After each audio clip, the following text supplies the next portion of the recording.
आज आमर महिला मानकर नारी शक्ति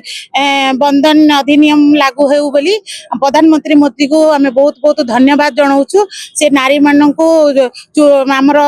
रोसई शाल नहीं कि दिल्ली पर्यंत आ दिल्ली नहीं पल्ली पर्यंत जो पहुँचाऊँ नारी मानक आगू करुँच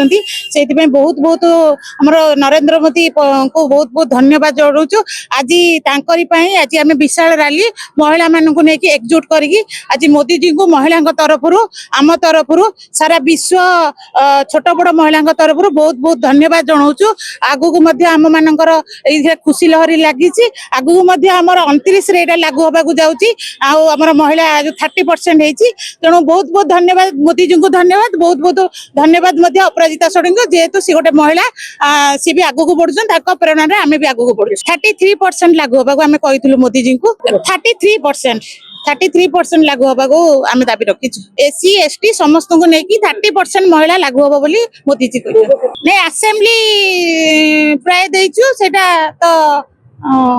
आम जानु किंतु 30% बोली सब महिला बोली आम जान नहीं महिला शोषण एबे होना